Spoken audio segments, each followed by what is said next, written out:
哥，你肩膀流血了！哎，大哥，你不能再跑了。等等，乖姐。大哥，大哥，大哥，哎，大哥怎么了？不知道呀，不会是上一次受的伤还未愈合？啊！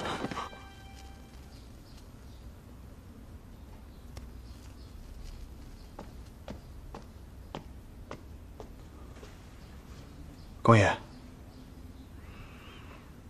你不是应该在宫里督察执岗吗？小公子自从进入新兵营，便日夜不停操练。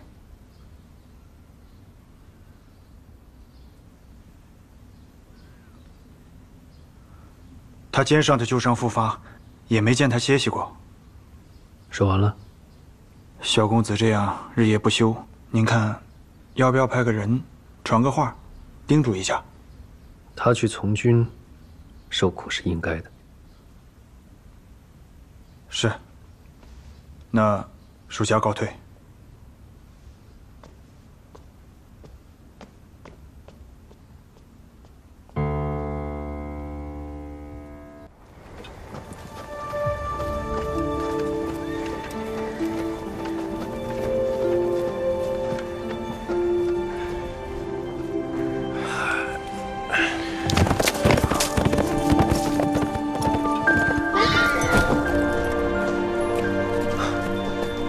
方大人，方大人，张大人，福大人，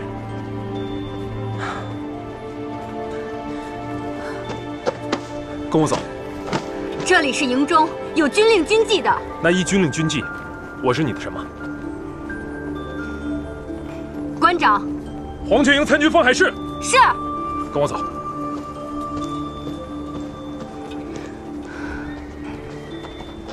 方大人也太威风了。方大人是大哥的兄长，又是舍生校尉，自然威风。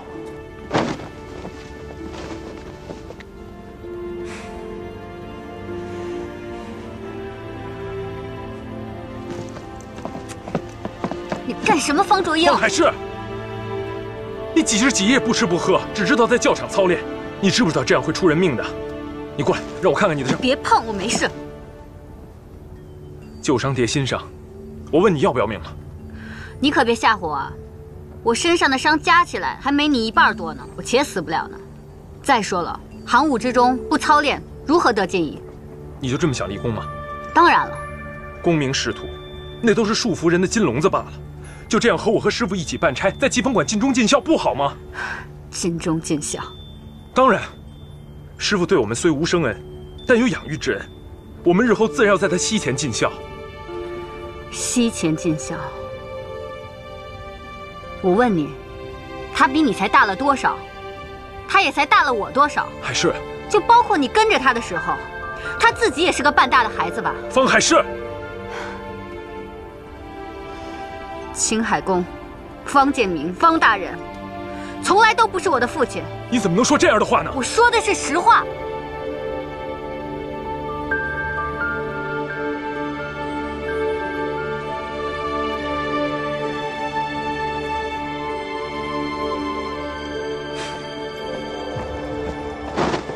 方大人，方大人，方大人，你们几个在这鬼鬼祟祟的做什么？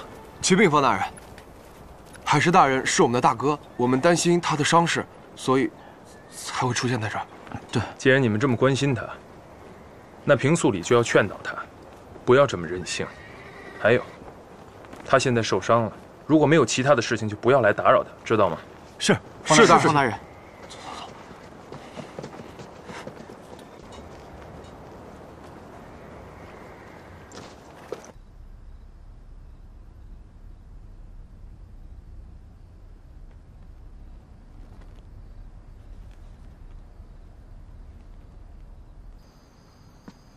公爷，真的不用咱们去关照一下小公子那边吗？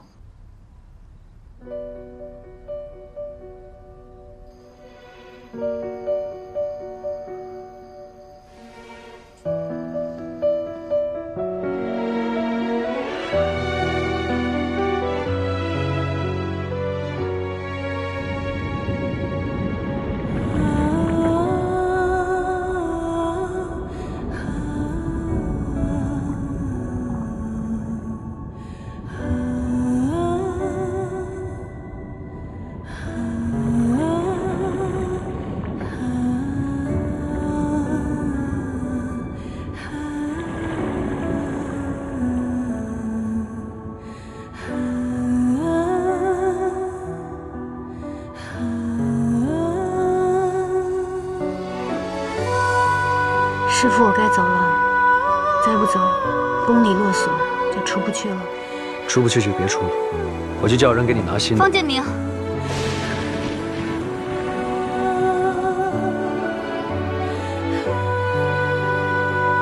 你别走。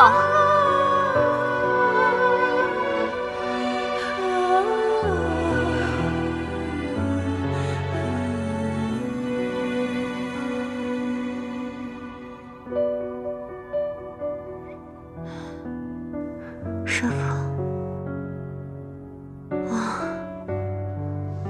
我好喜欢你，师傅，喜欢到你要离开，我就好难过。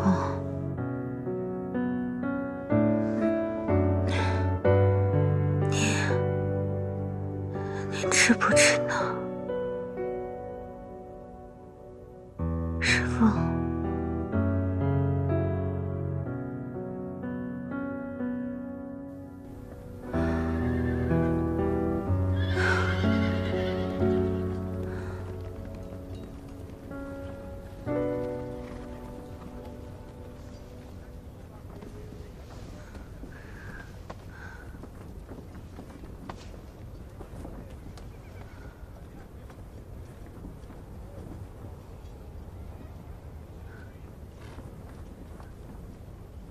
师傅，哎，大哥，大哥，你没事吧？大哥的大哥吩咐过，不让我们打扰。这不做了这么多好吃的，也没敢叫你。我桌上有碗粥，你没有看到有人进来过吗？粥是我们做的呀。是啊，我们一大早就等在这儿了。除了刚刚吴恙送进去一碗粥，我们连一只苍蝇都没放进去。对，是啊。我知道了。方大人，张大人请您去主营帐。我即刻就来。是。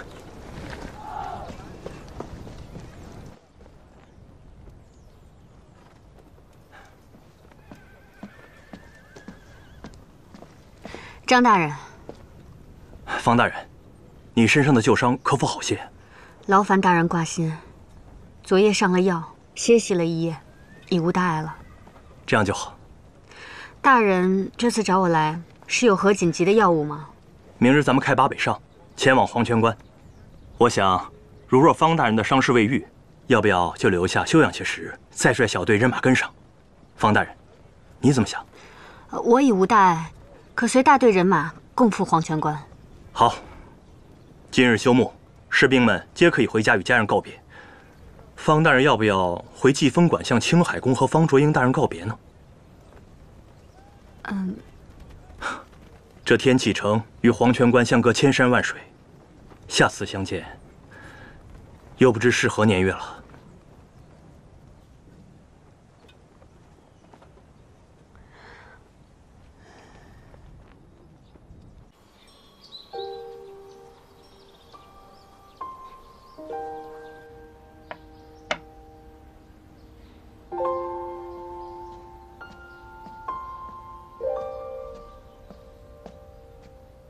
师傅，师傅最近身体是否无恙？差事都还顺利吗？卓英跟哨子哥他们侍奉的是否尽力？都好。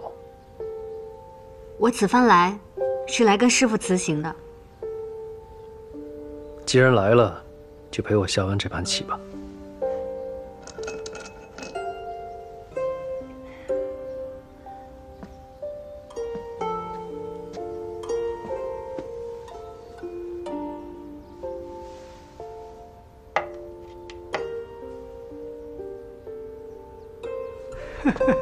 来吧，哎，往哪儿跑？哎呦，来吧，哎呦，哎呀，哎，陛下，这刘姑娘还真有些本事啊！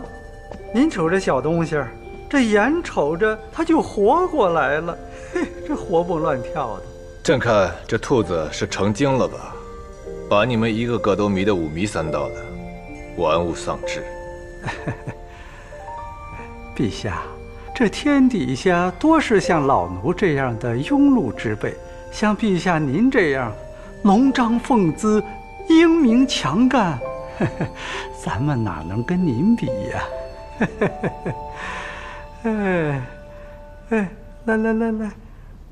来吃吧，别跑了啊！启禀陛下，医官院李御医求见圣驾。他来干什么？要不老奴去把他回了。宣吧。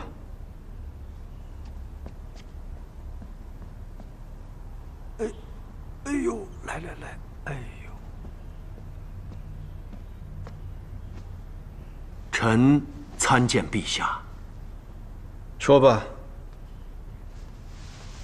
启禀陛下，淑容妃状况不大好。如何不好？手要不成事儿了，虽用了药，但落下病根儿，恐是难免。不是已经治了吗？要你们干什么似的？这点小伤都治不好。治是治了，但淑容妃每日仍坚持雕刻，手若不得休养，就……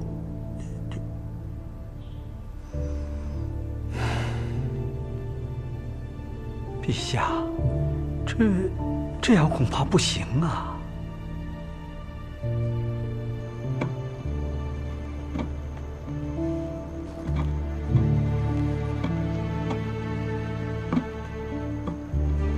淑容妃，您这样没日没夜的刻，手怎么消受得住啊？就当奴婢求您了，歇会儿吧。咱们这样提心吊胆的，您就当怜惜咱们了。陛下，陛下，参见陛下。免了。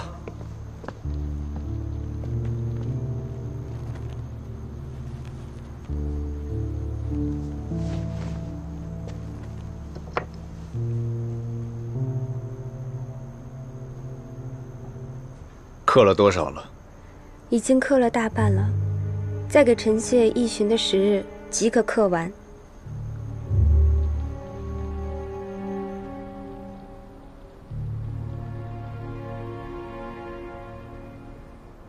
朕原本只是随口一提，竟没想到淑容妃是个有幸之人。人无信而不立。提兰答应过的事，没有随口一提的说法。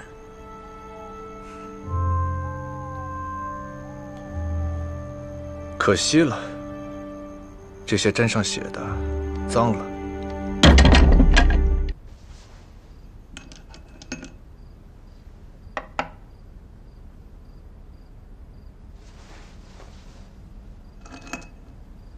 小时候你陪我下棋，有时候急得哭起来。现在才过了几年光景，棋力长进了，都有发呆的余暇了。这一手下得太急了，下棋需依理而行，不可无理强行，要入静移缓了。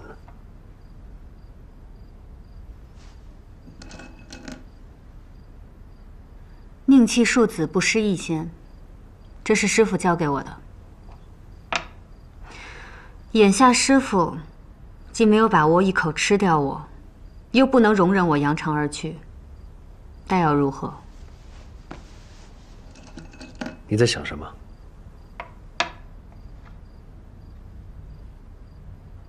我在想，师父在想什么？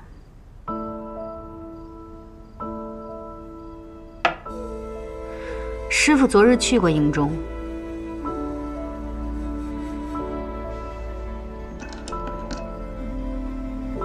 为什么要去看我？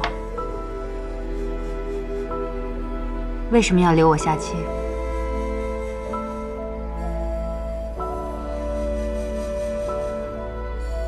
师父现在一定想说，若是这黄泉阴参军我做得不舒服，不如就留在天启城，帮我另做安排。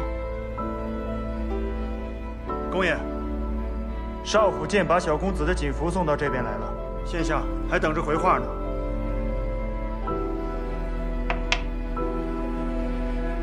师父，我该走了。此一去，归期难测，有些话还是直接对师父说的比较好。我对师父不一样。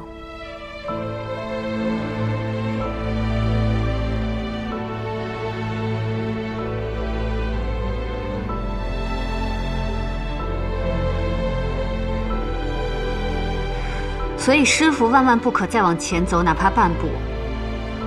不管是出于从小看我长大的情谊也好，对我关爱的拳拳之心也罢，都不可以。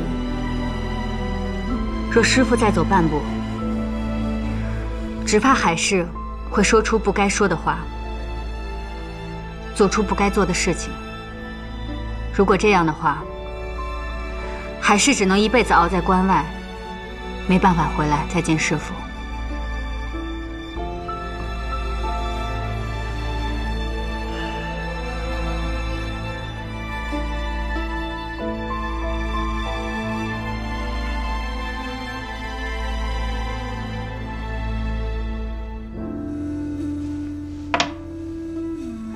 一局尚未收官，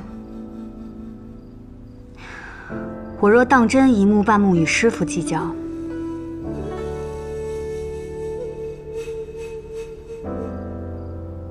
未必会输。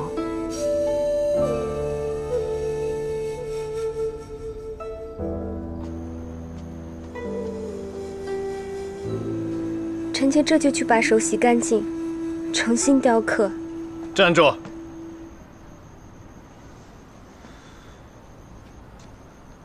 你以为你在做什么？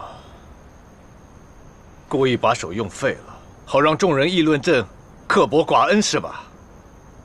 哗众取宠，不知所状。陛下！陛下！陛下饶命！淑容妃绝不是有意损伤圣体，陛下饶命！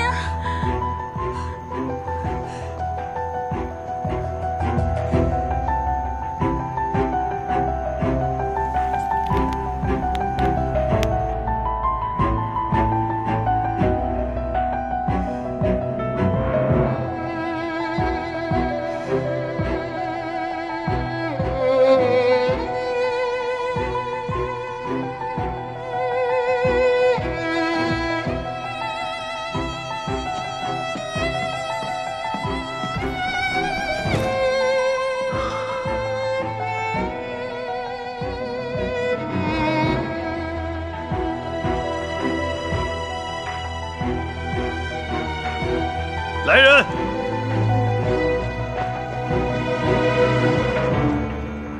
淑容妃忤逆失仪，定是身边的人有所挑唆。把这2个贱婢拉下去，杖毙。陛下饶命！陛下饶命！我的奴婢虽死不足惜，但只剩下淑容妃一人孤苦无依。淑容妃多加保重！淑容妃一定要多加保重！陛下恕罪。慢着！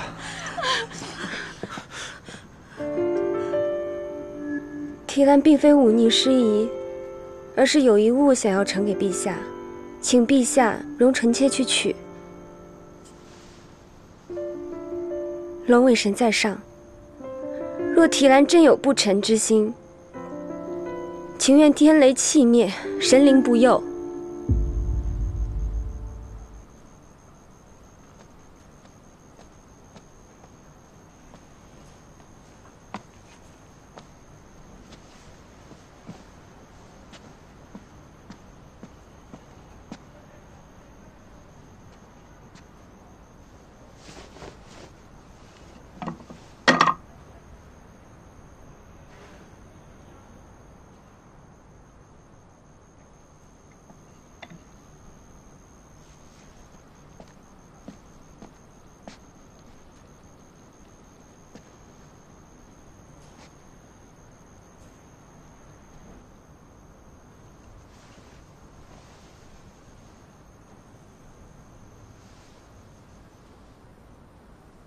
初到大征，见到陛下时，提兰很是怨恨。我自觉孤苦伶仃，受尽搓磨，活得很难。但是现在，提兰不怨了，因为我知道，陛下过得也很难。命运剥夺了您的快乐，也剥夺了我的快乐。提兰不是子簪阿姐，陛下不喜欢提兰，故也无缘与您相知。但提兰还是可以再做一枚龙尾神吊坠，让这个吊坠和您的那个结个伴儿吧。也希望陛下的心里不要再过得这么苦了。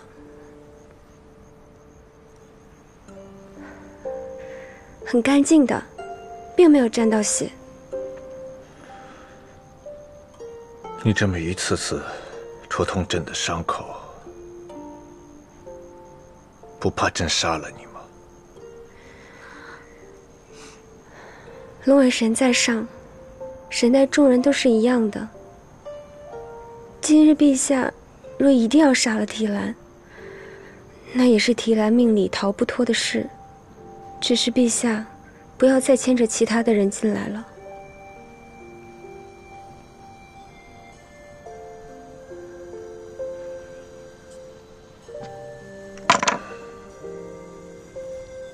吊坠就不必了，那3万个龙尾神也不用刻了。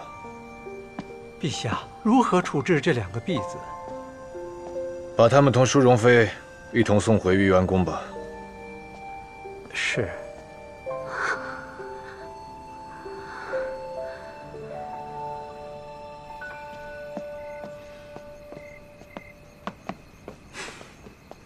你可来了，走吧。嗯。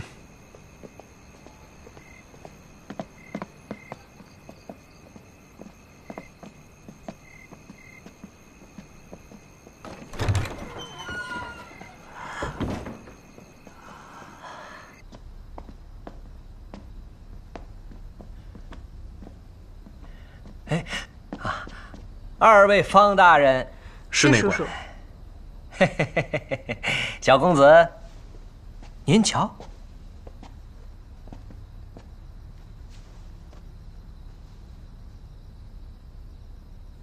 这锦服当真好看得很。嘿嘿，那是自然，您是青海宫的得意门生啊，这一应一物必须是最好的。小公子，快试试这锦服合身不合身呢？这锦服我便收下了，试就不必了。您送来的肯定没问题。这锦服我要留待日后重要的场合再穿。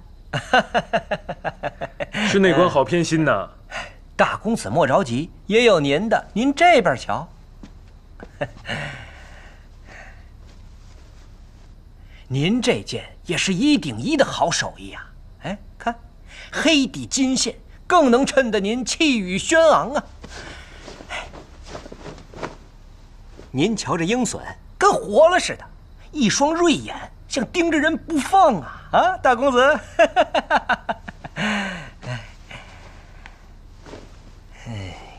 嘿呀，合身。何止是合身呐！2位有所不知，前阵子厂王闲走到我那少府监，看见这刘姑娘起的绣稿，便硬嚷着说这鹰隼是照着她养的那个绣的，这件衣裳该归她。老祖宗规矩可是不准携带鹰隼进宫的。再说了，这刘姑娘怎么会见过厂王殿下的鹰隼呢？我好说歹说，这件衣裳是由西南雷州驻辇贡上的精细铜线绣制而成的，虽然闪亮动人，却沉重得很，又粗粗拉拉的扎人。这武将穿着倒也罢了，万万配不上厂王金贵的气质。还是等心思骚下来，让这刘姑娘给她绣一个细软密实、活灵活现的，再给她送过去。我这好一顿奉承啊，她这才舒坦了。这位王爷呀，真是啊！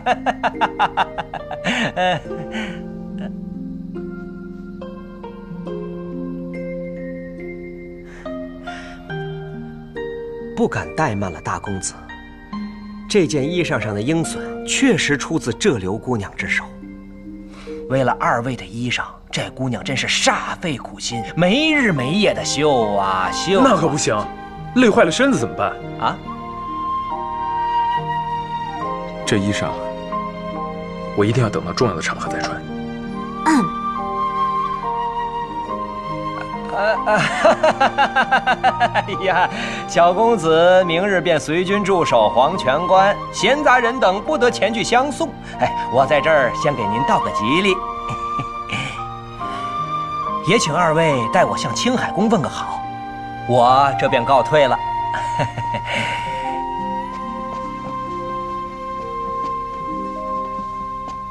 告辞。谢师叔叔。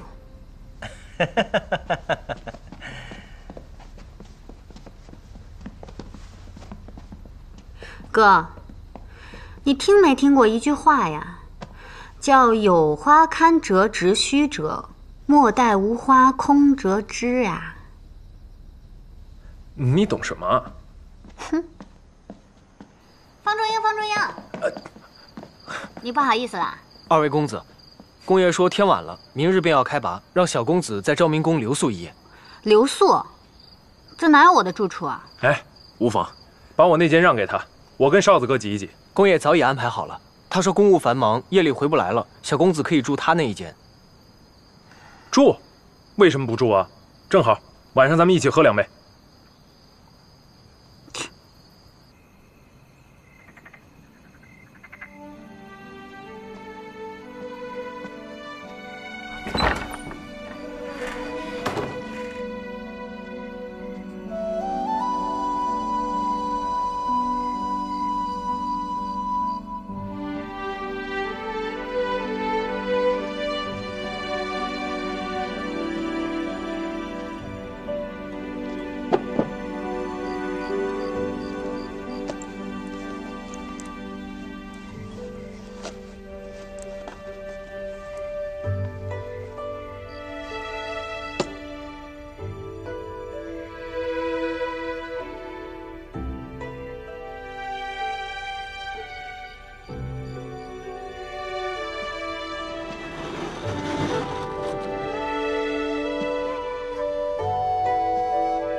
师傅，我该走了。此一去，归期难测。有些话，还是直接对师傅说的比较好。我对师傅不一样，所以师傅万万不可再往前走，哪怕半步。不管是出于从小看我长大的情谊也好，对我关爱的拳之心也罢，都不可以。若师父再走半步，只怕海市会说出不该说的话，做出不该做的事情。如果这样的话，海市只能一辈子熬在关外，没办法回来再见师父。海市，半步不远，奈何你遇上的是我，一副残躯，命不由己。当年夷王以讨逆之名作乱，屠戮宗室，鞭挞黎庶，残害良者。太子伯耀宣称与国共命，悬梁殉国。阿须与我百无凭靠，奋毕生之力，只为挽家国危亡于万一。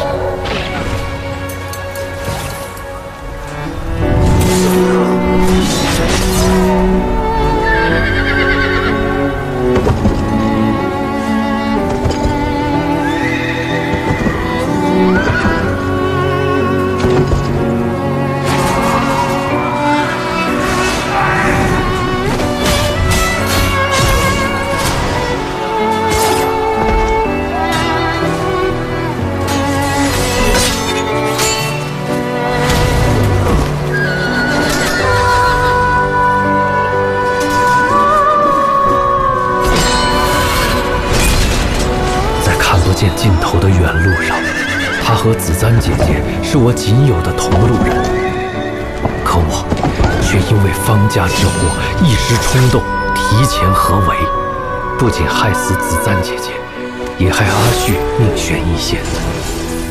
为了稳定军心，不使局势再度反复，为了不让此前的所有努力付诸东流，也为了留住我最好的朋友，我成为了阿旭的百戏，从此与他命运一系。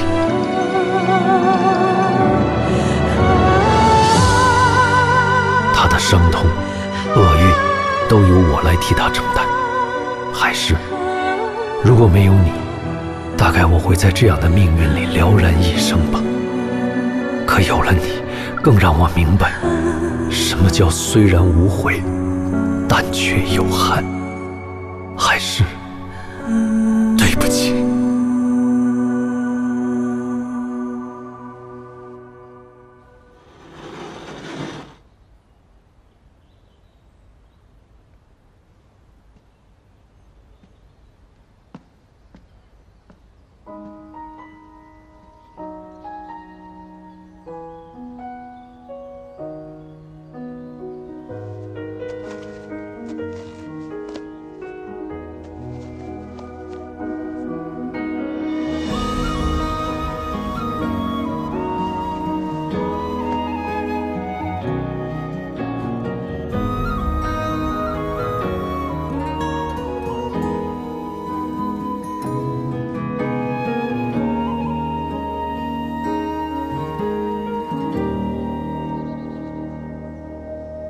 还是该整装了。是。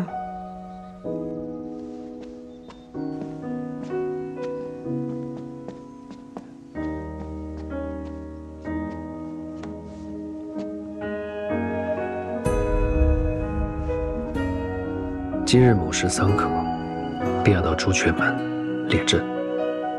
虽你秉承了上命，大家都对你客气，但不可以怠慢。一晚上思苦，抬头月阵阵如诉，触不到，只能与风同处。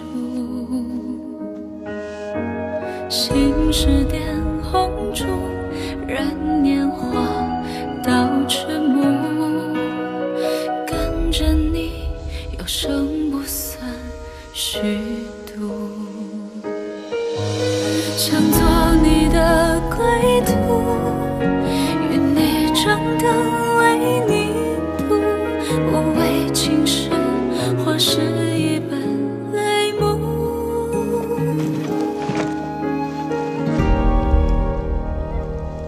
愿我一世追逐，不染尘土，要亲自交付。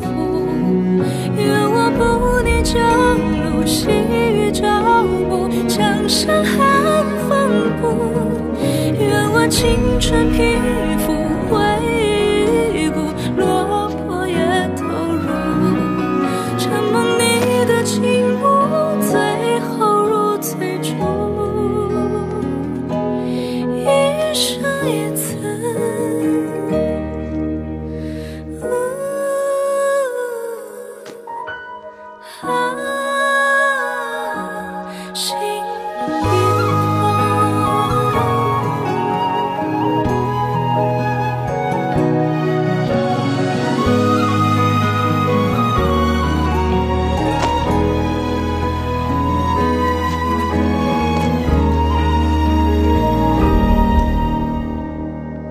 好了，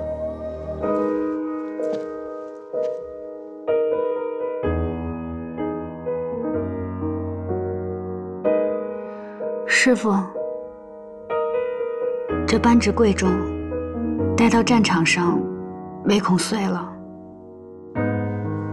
还是还给师父吧。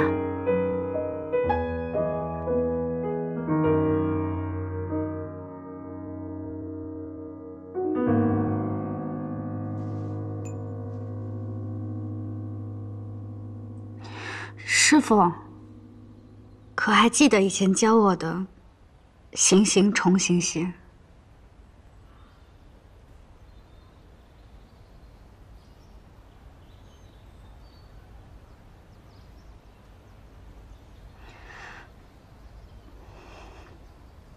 师父保重。还是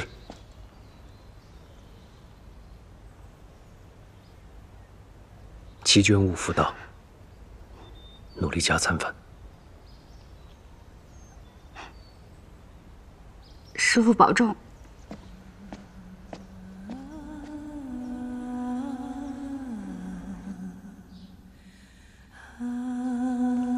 子珍，你走了以后，白昼一日比一日长，长的都过不完；夜晚又一日比一日短。有时候，一直睁着眼，天就亮了。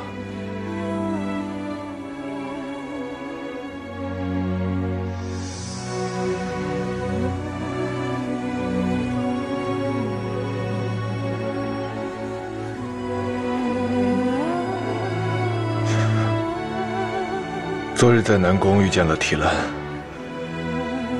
连他都看出了我的顾忌。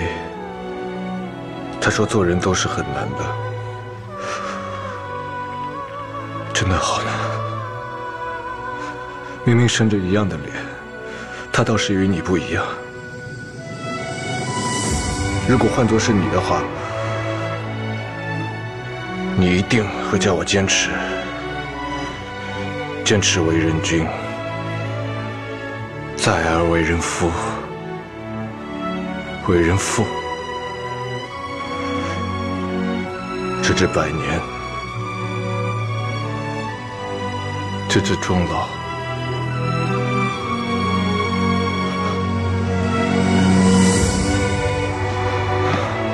可你走了之后，一切真的很难。我已经用尽了我所有的力气。子子，我知道你希望我坚持下去，可我又能与谁一起呢？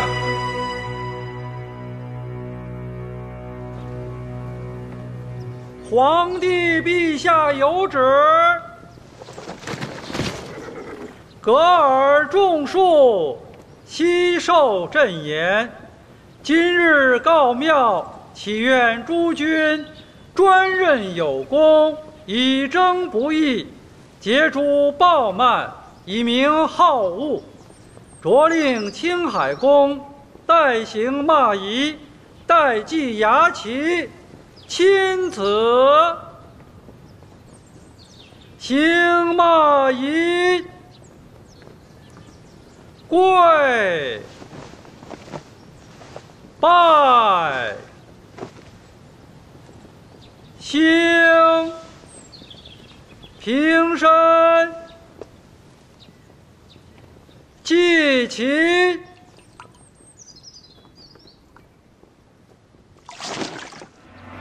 无报神奇，无形田猎，无回土工，无凡无强，无取禾黍器械，见其老幼，奉归无伤。虽遇壮者，不教勿敌。以上，赏不逾时，罚不牵列。是。陛下，千秋万岁！陛下，千秋万岁！礼成。青海公，老奴先告退了。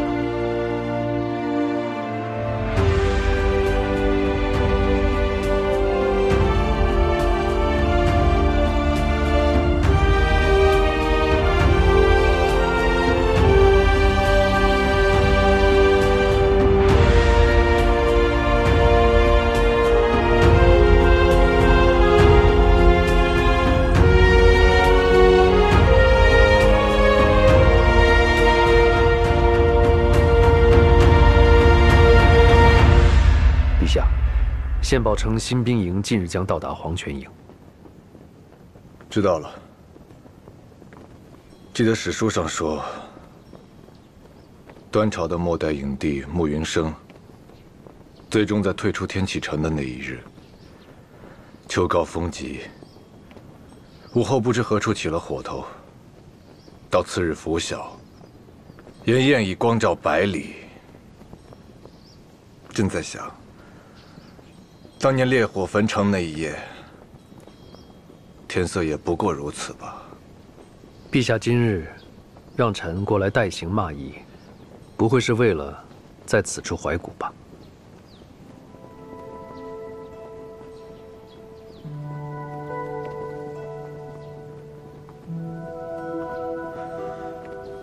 子丹曾说，最爱这天启城秋日里的落日融金。他说这金色给人灿烂辉煌的繁荣之感。夕阳是美，日晚灵歌唱，烽烟满夕阳，日升日落，周而复始，终究只是寻常人家才能期盼。你想说什么？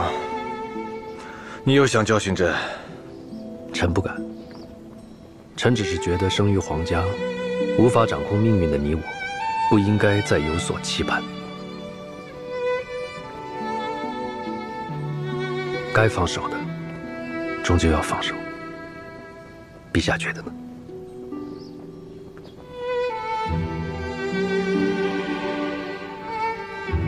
建明，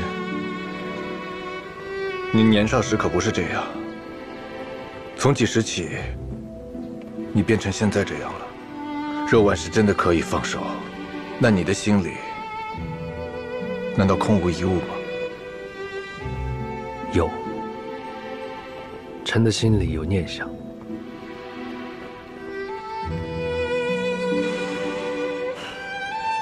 陛下，从此望去，你看夕阳跟天空遥遥相接，似乎一体。它们是否可堪相配？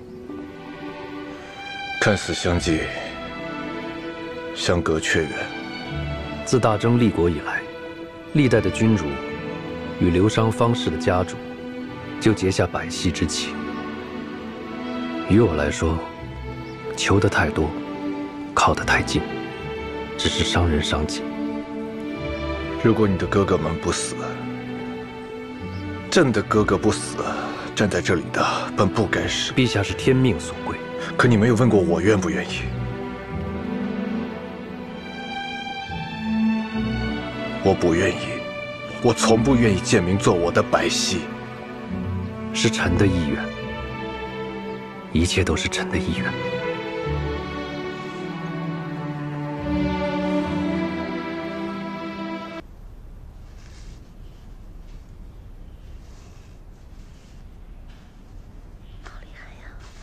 我们要学多久才能绣成这个样子啊？绣的可真好。参见青海公。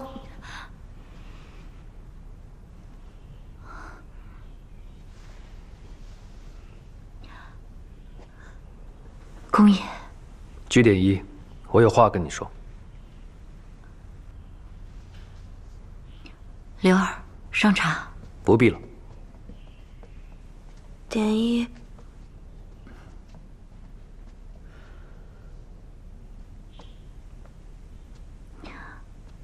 公爷，父亲既已去了，我说过，你不再是我的家臣。我们只是暗卫营的同僚，这声公爷，倒是不必。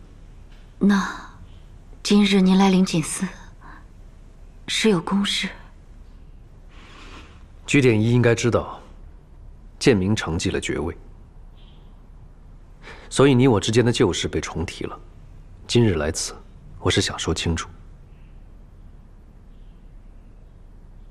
自从慈亲去后，我曾立誓，不藏私，不成家，以身奉国，立功自效。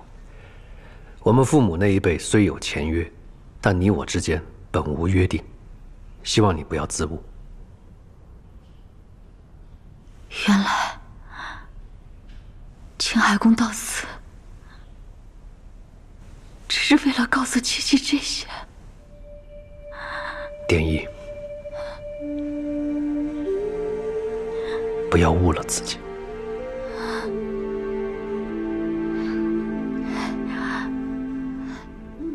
贾海公放心，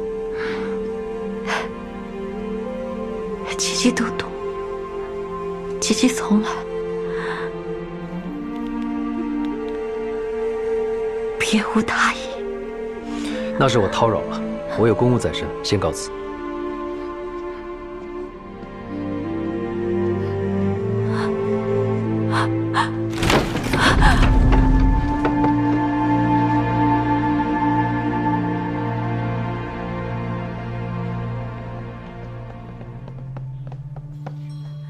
青海公，这么多年，七七早已经习惯，早就当您是七七的，把您当成七七的兄长。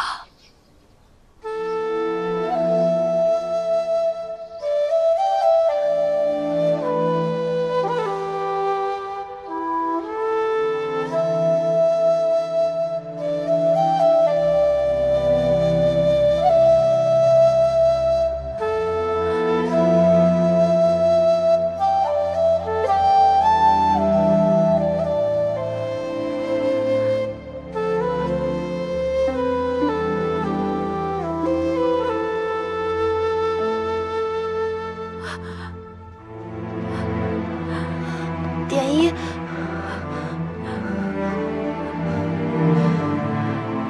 要不先回房歇息吧。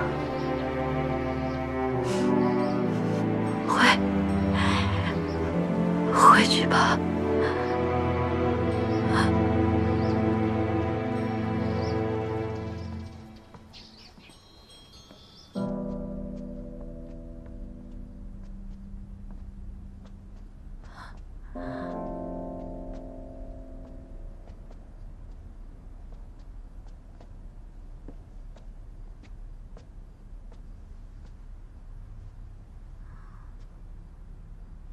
姑姑，您的脸色不太好，要不要刘儿去请医佐过来把把脉？去拿个火盆来。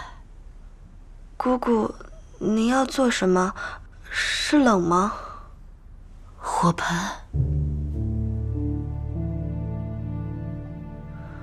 是。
慢点啊，这桌子，哎，一个人拿不了，两个人拿。哎呦喂，这可是海市最喜欢的东西，你可别给我摔了啊！哎，好的，大公子。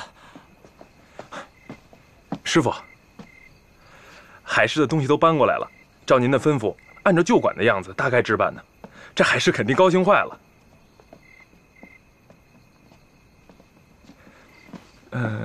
师傅，徒儿有一事不解。海市说，您之前让他留在旧馆，是为了方便办您的婚事，而后又说不用让他办您的婚事了。这现在他所有的东西都搬进了昭明宫，这三番两次的，是为何呀？是他想多了，很多话我都未曾说过。我未曾说过，那又是为何？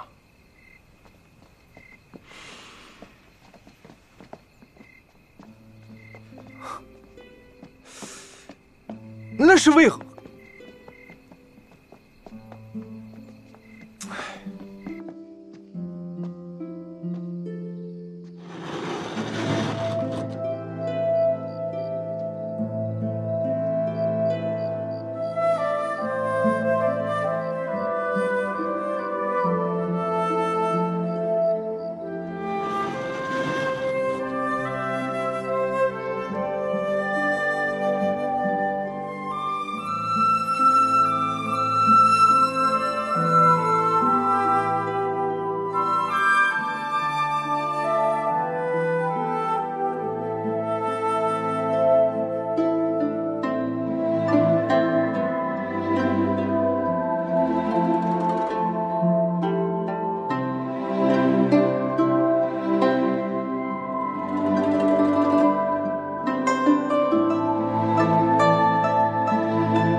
给你。怎么了？咱们自东南向西走，每年10月大雪封山之前，都能遇见那些不怕死的雷州商人，赶着运红花、吉贝和麝香进江南。按说今年黄泉关共有13万人马过冬，胡库人也不会拣这个时候来啃硬骨头。汉州的路上该更安全才是。可是这一路上静得出奇呀，祝捻人、尼华罗人、南皮人一个都没有。你的意思是，胡库人已经到了黄泉关？他们要是攻打黄泉关，我们过双环城市就该有消息。可是这个世界，戈壁沙漠里所有的祭泉都该干涸了，除了走毗罗山域沿河一带还有水草，其他地方都光秃秃的，又险峻无路。他们不闯黄泉关，那还能去哪儿呢？下雪了。这才9月末，这边竟下雪了。冰川，他们是从冰川上来的。冰川，那里人可以通过吗？这几年来，冰川多少有所消融，天气变暖，冰舌与岩石之间那些数丈深的深下，渐渐被水携泥沙填补。冬季再冻结起来，就平缓得多。但是，这样的话，冰川便容易滑动崩塌，根本无法行走。若是震动太大，还会引动山上的雪崩。因此，咱们在冰川前的水井屯才驻扎了不到2000人马。可是今年，汉州8月末就下了雪，胡库人那边怕是9月，不，8月底就被雪埋了草场。这么几十年一遇的寒冻天气，冰川都被冻得结结实实。除了走毗罗山域和黄泉关以外，这冰川就是最好的一条大路。再加上地势崎岖，容易遮蔽人马。换了我是胡库人，我也宁愿走冰川。他们带的粮草定是不够的，所以一定会去掠夺。是。从冰川出来后的20里便是水井屯，那里驻军不到2000，屯垦的百姓也只有2000多人，东西来往的商旅全在那里补给。咱们现在离黄泉关250里，离水井屯170里，还压着13万人过冬的口粮。张大人，你先押粮回营吧，我带人去水井屯。你这是出阵，又没个人带领，这为何要人带领？我们几个跟着大哥便是了。对，我们跟着大哥便是了。张大人，13万人的冬粮都压在你身上，自然不可分身。但这水井屯也不能见死不救，都是大征的将士，不能伤了军心。粮草要紧，还是先返回本营，再派人前往水井屯。到了营里再派兵，就怕是来不及了。李副将、郑副将，末将在。你二人率2000人马，听从方大人调遣，前往水井屯救援。是，我们一同前往。还有我们。张大人，我去了。走。所有人，准备出发。明晚天黑之前，一定要赶回本营。师傅，黄泉营新军的消息到了。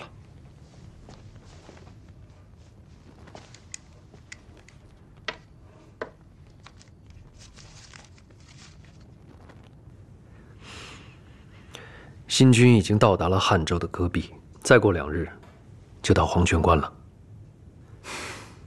总算要到了。黄泉关那边有什么异动？师傅，现在那边并没有新的消息。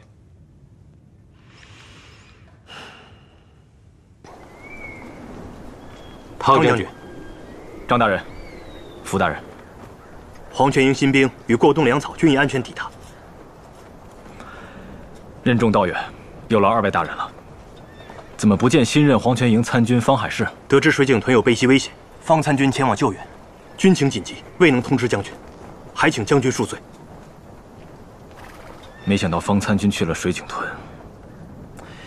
水井屯确有战事，我等到营房再议。请。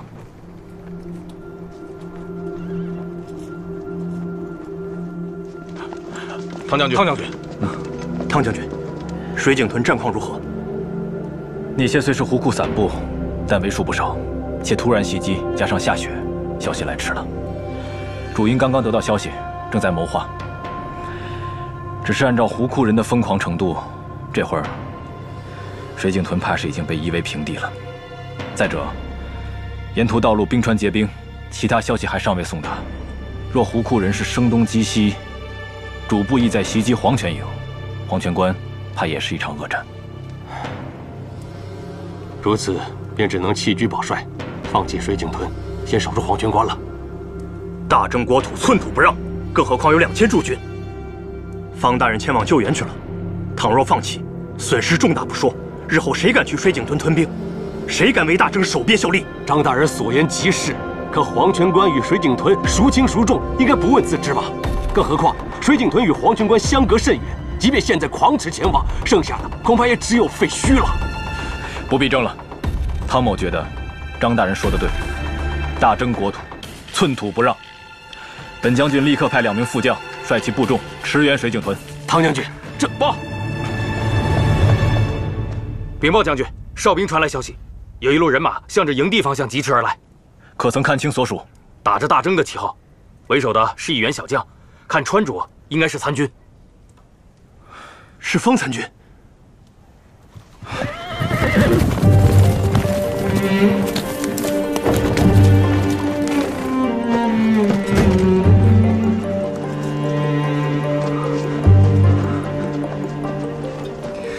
张大人，怎么样？水井屯的胡库人暂时退了，3200多胡库人逃了大半，其他的不肯降，好不容易留下20多个活口。现在水井屯的人正在忙着掘壕沟，守备不足，还想回来讨些人手。汤将军，这位便是方参军。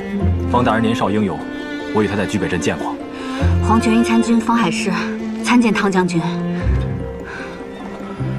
陆副将、陈副将，在。你2人即刻率所属前往水井屯，驰援水井屯驻军行事。是。汤将军，水井屯形势紧急，末将也可以一同前往。有陆副将和陈副将就够了，待到壕沟挖好，冰川这一条路也算是堵上了。你不必再去水井屯，就留在营中，关上正是用人的时候。汤将军，整日奔驰作战，还请将军为我后面马上要赶到的兄弟们准备些汤食，尽快疗伤。方参军虽然年轻，忠勇善义，却得到青海公的真传。来人，为这些兄弟们准备汤食，诊治。是。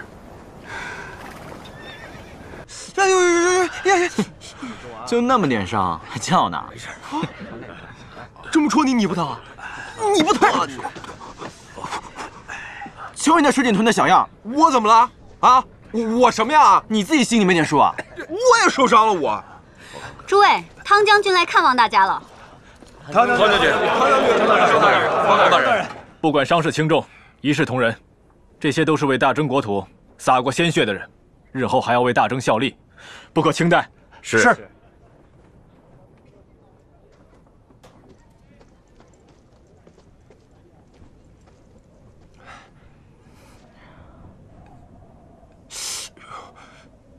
伤口或许会很疼，但过去这一道关口，便是顶天立地的汉子。将军说的是，这水井屯确实是一道关口。若不是因为我们大哥英勇无畏、战术得当，我们几个人死在那儿也就罢了，就怕连这水井屯也失守了。这次多亏了大哥，我们才捡回条小命。谢大哥，谢冯大人。哎，将军，我们大哥安排了3路夹击之策，只给敌人留了1个出口逃跑，率领军民一起打击。诸位可以想象一下啊，这胡库士兵怎么能抵挡得住咱们3路夹击军民联合呢？那根本就是不可能啊！对，果不其然，就从大哥给安排的那一条唯一的退路给逃跑了。就在他们准备逃跑的时候，只见大哥是身影一闪，直接落在了那西门的土墙上。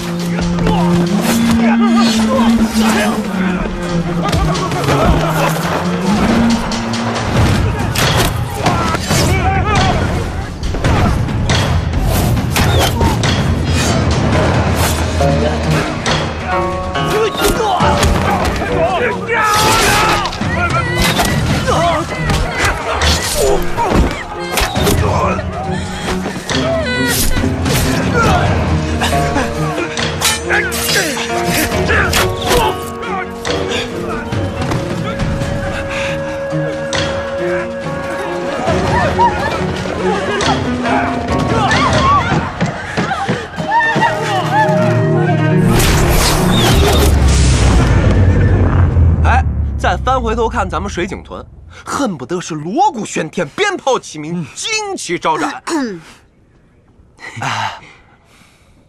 将军，总之，我们是在大哥的带领下，赶走了胡库人，夺回了水井屯。我看你啊，打仗是没那么生龙活虎，这会儿倒绘声绘色了。你呀，就不该来参军，应该去说书。不是，我怎么了？不是，我说的都是真的呀，是不是？对啊。若不是事实啊，早就把你嘴给堵上了。好了好了，别说了。好，方大人英勇，诸位也都是热血男儿，军中精英。我已分派了伙头，杀了羊，做了饭，今夜为大家接风，庆功。好。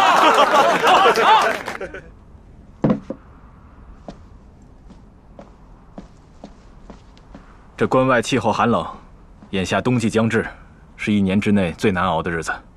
只有这些粗粟麦、羊肉和酒，全当为诸位接风洗尘了。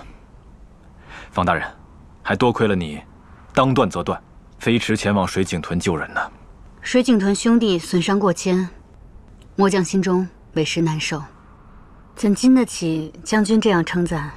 胡库人的凶残和暴力有目共睹，能保住水井屯的驻军和百姓，已经是不幸中的万幸。边塞战场，人如草芥，个中荣辱，天地共治。来，干！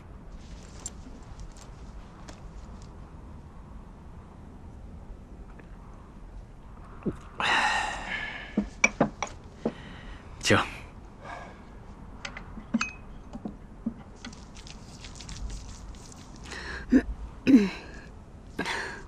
怎么，不舒服吗？方大人年轻出阵，战况又如此惨烈，一时反胃也是难免的。当初大家都是这个德行，久了自然就好了。那是，日后还要仰仗像方大人这种年轻勇猛的将领上阵杀敌，击溃胡库，要尽快熟悉起来才好。谁天生杀过人呢？我初见方大人时，只听别人称呼他方小公子，看上去身量中等，容色堪称秀雅，不似战将，倒像是个幕僚谋士。没想到这一打起来，竟如此勇猛，让汤某刮目相看呢。汤将军过誉了，是大家共同努力，所以才能击退敌军的。果然有刘商方氏的家风。刘商方氏这一代家主，青海公方建明，14岁便领军作战，驰骋于2军之中，6军必役，叫敌将折剑。当初惊闻他病逝的消息，汤某还感叹良久。没想到青海公竟然还活着，真是世事难料，天命叵测呀！你到达黄泉营之后，必须要全力护卫汤潜字，如同护卫我一样。一旦我在都中给你寄信，无论内容如何，尽快杀了他。来，喝酒。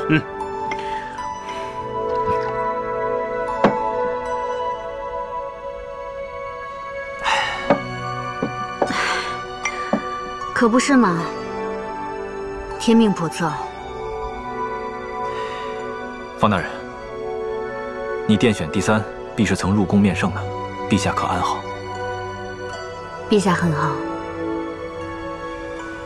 那昶王殿下和淑容妃可安好？都好。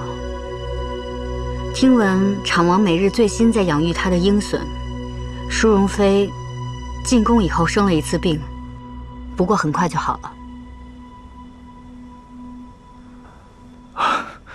都好就好，都好就好。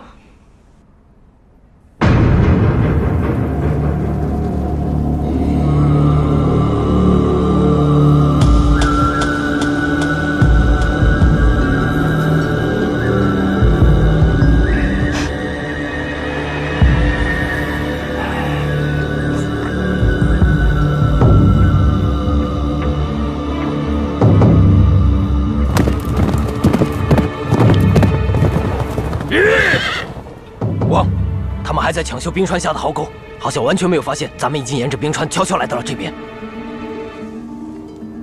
还是夺路的主意有用，声东击西。不过3000人攻击水井屯，就遮掩了整个湖库左部的潜入。只要我们小心一些，再小心一些，黄泉关就是我们的了。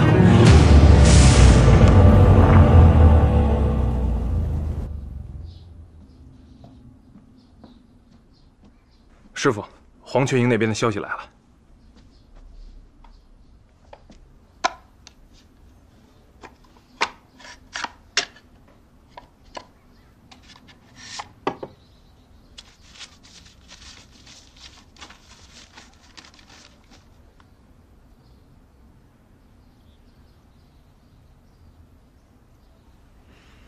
看来是有人故意切断湖库那边的消息线。原来是有内奸。师傅，汉州一带消息线需要尽快填补，倘若消息再有延迟，只怕会付出更大的代价。这次海市迎难而上，保住了水井屯，下一次只怕会带累黄泉关。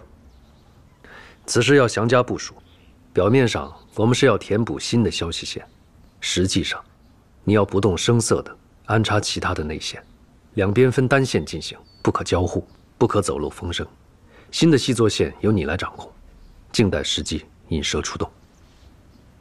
是，徒儿这就着手去办。师傅，海狮那边，我要不要跟他讲一下？我担心他一……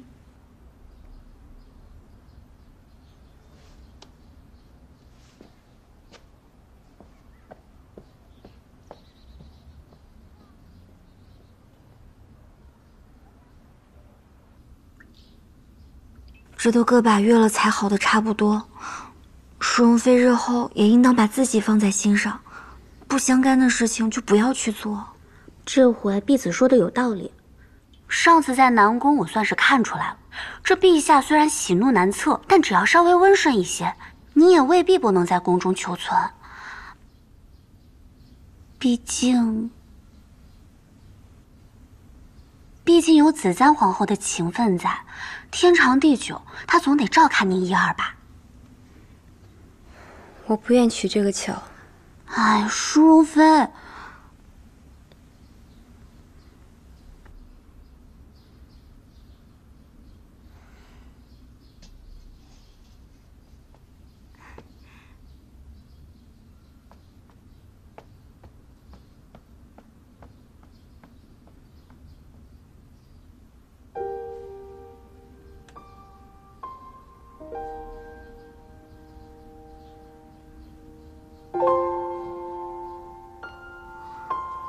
舒文妃可是想小乖了，也不知道这皇帝怎么想的，兔子也不让养，小乖在玉安宫也没招惹他呀。留在玉安宫未必是好事。幸好有穆内官，我听说小乖如今是几个内官在照料，他们料理的也很仔细的。世王妃，碧子姑娘，借不说话。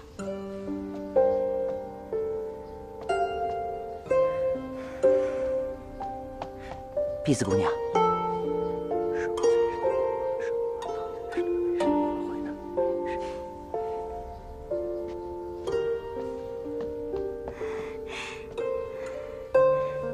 世王妃，打听到了，如何？小方大人已经随军到达黄泉关，路上还顺路去了趟水井屯，率军不过2000，击退了胡库3000多人，保住了水井屯，首战告捷。可有受伤？听击风馆的侍卫说，小方大人英勇无比，毫发无伤。太好了，小方大人毫发无伤，首战告捷。振绰哥哥身边又多了一员猛将，这可你的了。好倒是好，碧子姐姐日后打探这消息也要小心些，万一被那大真皇帝知道，咱们淑容妃又要遭殃了。你们俩去给我拿点彩纸来。又不是逢年过节，要彩纸做什么？快去。是。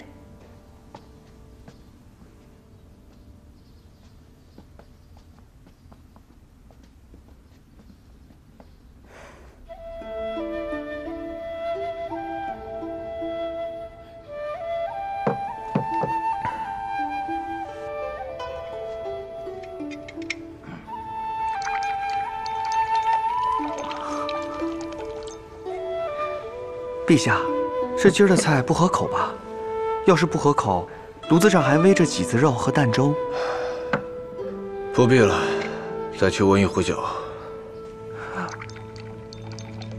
陛下，您还是少喝点吧，饮酒过量恐伤及五脏啊。奴婢多嘴。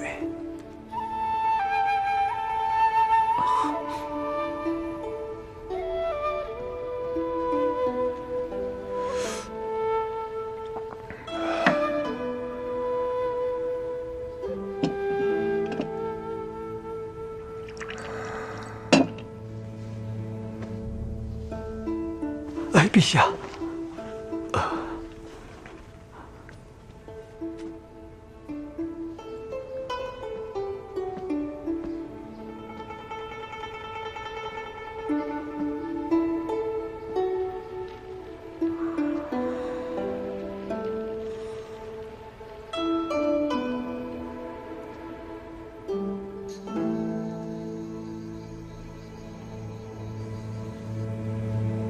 楼上请，参阅下联经。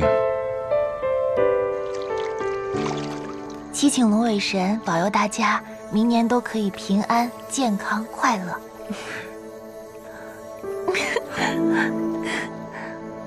杰明喝多了，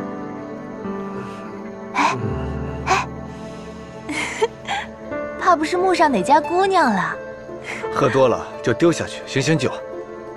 哼，我没有醉，丢就丢吧，我不怕水，你才怕呢。原来阿旭怕水？谁说我怕水了？不怕不怕，如果你真的掉到水里，我拼了命也会救你上来的。你不是没喝多吗？我们接着喝呀。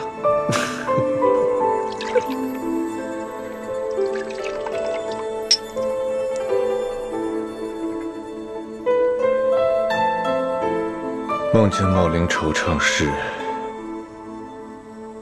桃花柳絮满江城。生计作吹笙。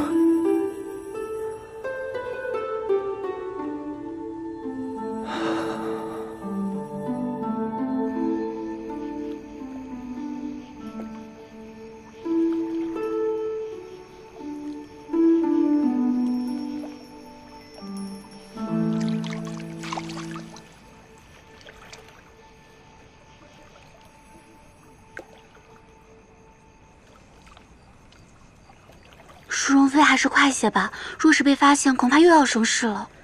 最近边关战事吃紧，陛下政务繁忙，脱不开身。旁的人更是不会管咱们的闲事儿。再说这双平湖地处偏僻，人迹罕至，你们就放心吧。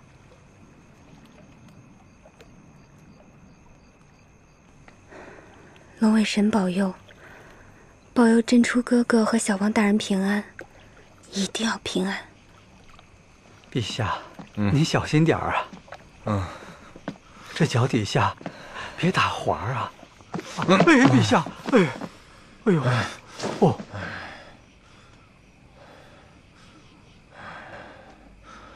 这是何物？哎，这是水灯啊！哎呀，这宫里不许私放此物啊！奴婢这就捉人检查。哎呦，哎，陛下。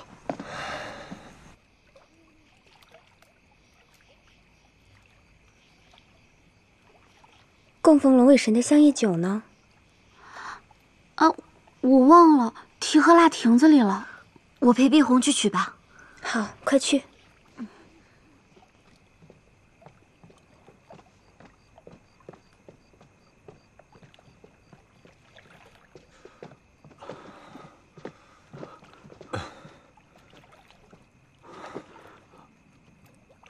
哎呀，陛下，这……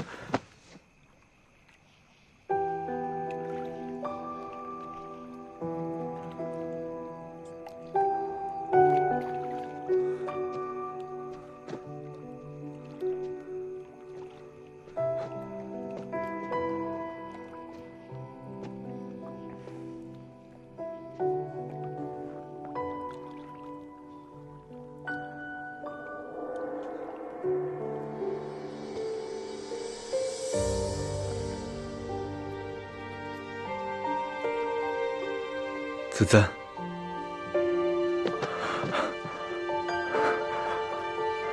子赞，这么久了，你知道我有多想你吗？陛下，能不能不要走？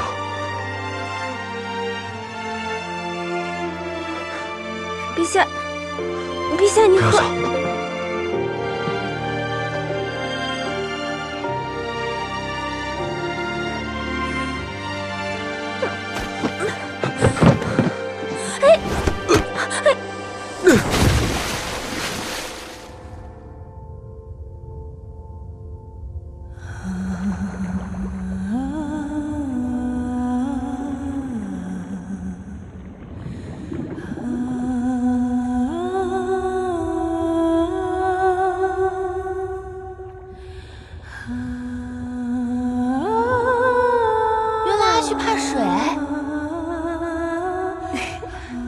不怕，如果你真的掉到水里，我拼了命也会救你上来的。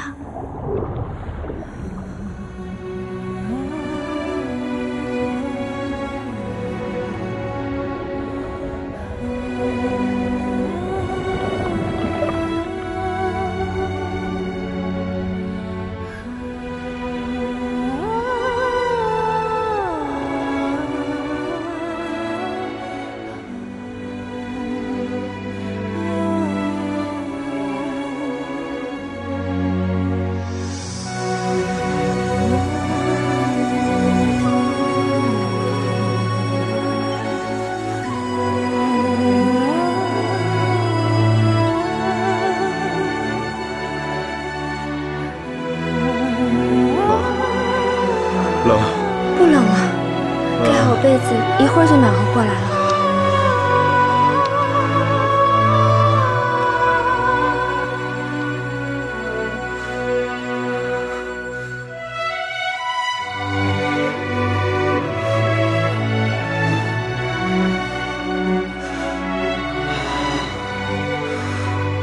子赞，我好高兴。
陛下醒了。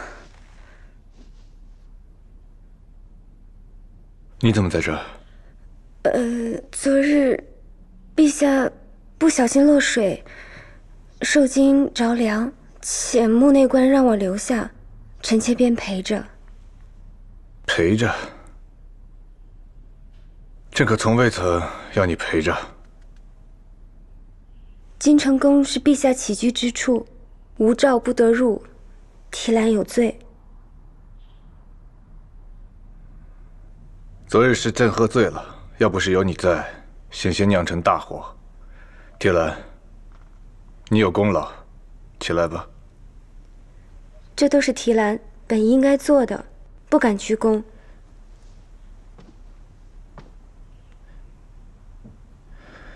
朕一向赏罚分明，更不想欠别人的人情。想要什么都可以提。蒙陛下恩顾，自从回到玉安宫，吃穿用度并未减薄臣妾，日子过得很好，提篮很知足。眼下最要紧的是请御医来给陛下请平安脉。陛下呛水了，容易着凉，千万别生病才好。朕无妨，都是你，怎么还穿着昨日的衣裳？穆德庆呢？就不能给你找一身干衣裳换了吗？不怪内官，臣妾原本是想等陛下睡安稳了再去更衣，没想到自己却先睡着了。退下吧，记得让他们给你熬几副药。这2日别出门了，好好将养。是。慢着。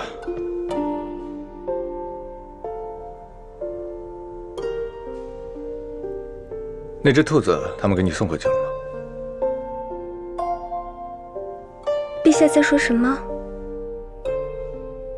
正是说，那只兔子在朕这儿养着不合适，记得让他们给你送回去。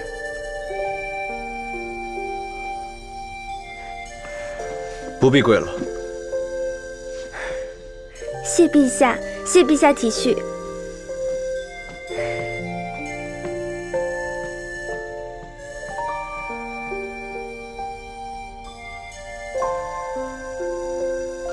青海宫这边，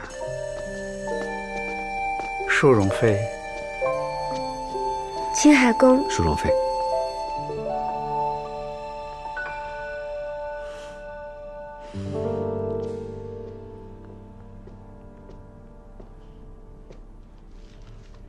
陛下。谁？青海宫求见。进来吧。是。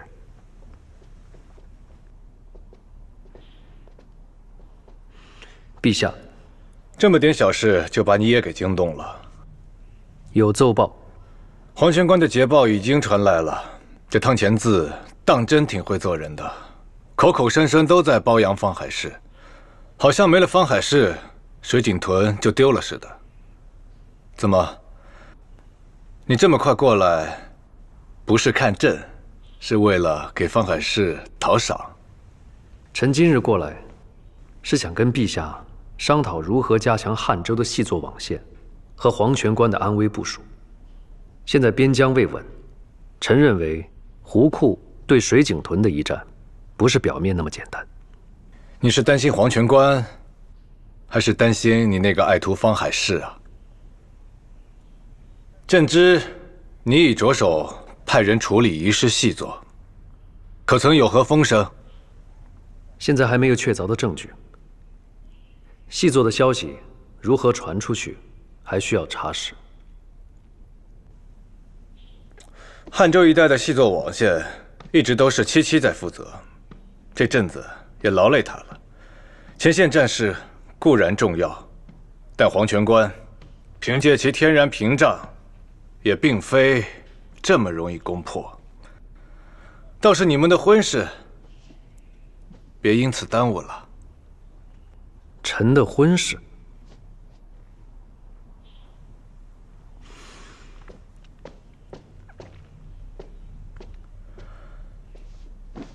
方海市领命前往黄泉关时，朕告诉他要给你和七七赐婚，他没告诉你吗？臣无意成婚，也不要再提，以免误了居典一的终身。什么无意成婚？方建民，七七待你不薄，难道你想让整个天启城和皇宫的人都看他的笑话吗？臣意已决，请不要再勉强。除了黄泉关之外，陈赫然那边已经3番上书，称吐火虏与泥华罗已然连纵。臣恐将来西南不稳，公事繁忙，臣日夜脱不了身，请陛下以社稷为重，不要再勉强见明。朕算是听明白了。好，那即日起，负责湖库新眼线填补一事，就全权交由居典一处理。陛下，你不是事务繁忙脱不了身吗？那好啊，你就把手上的事情放一放，免得到时候有人议论说朕苛刻陈宫。现在情报之事还没有查出来，有可能